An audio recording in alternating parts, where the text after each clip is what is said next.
Some of them are going to sound like, well, you've heard it before, but it's worth re-emphasizing. I think the first is you need to work, depending upon how well you want to do, and particularly if you're starting a company, you need to work super hard. So what does super hard mean?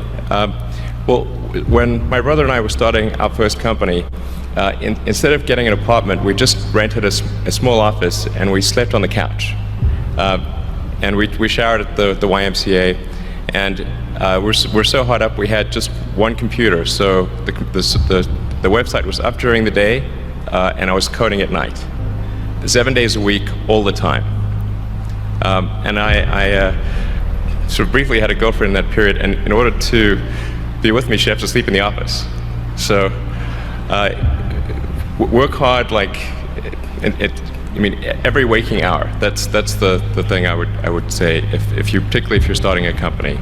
And I mean, if you do simple math, you say like, okay, if somebody else is working 50 hours and you're working 100, you'll get twice as much done in the course of a year as the other company.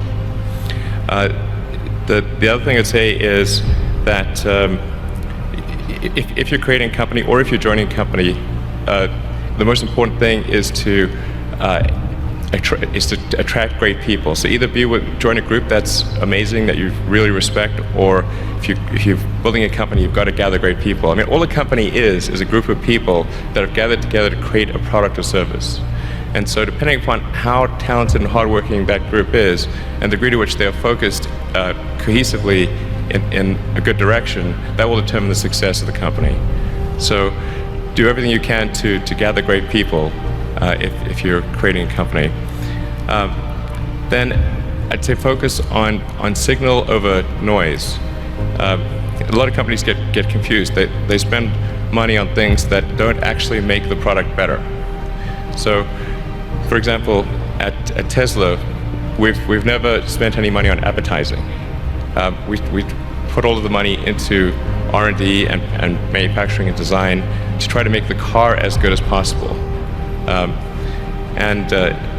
think that's the way to go. So for any given company, just can keep thinking about, are these efforts that people are expending, are they resulting in a better product or service? And if they're not, stop those efforts. And then the final thing is to sort of don't just follow the trend.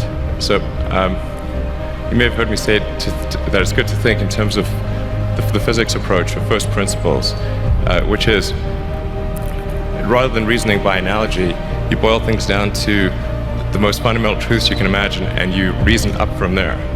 And this is a good way to figure out if something really makes sense, or if it's just what everybody else is doing.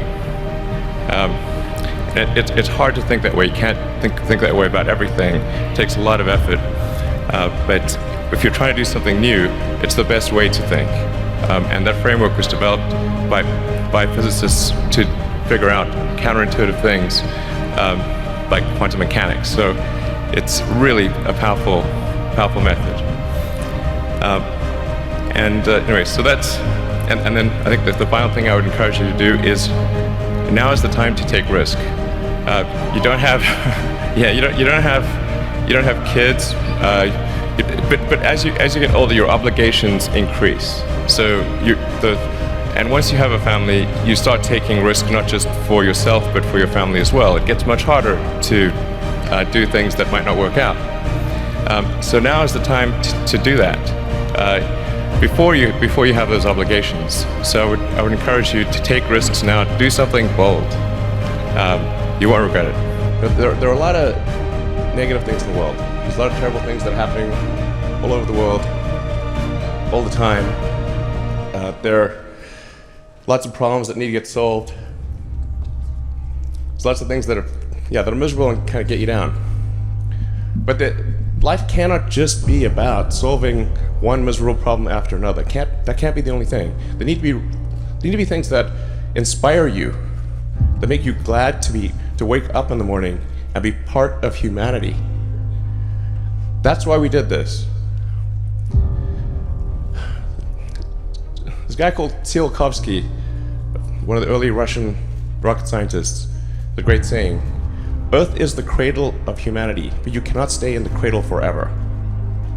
It is time to go forth, become a star-faring civilization, be out there among the stars, expand the scope and scale of human consciousness.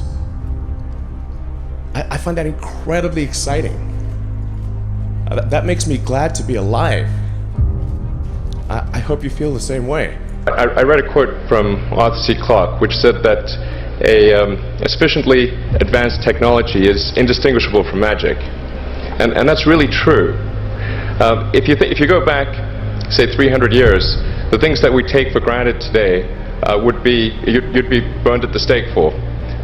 Being able to fly, that's crazy.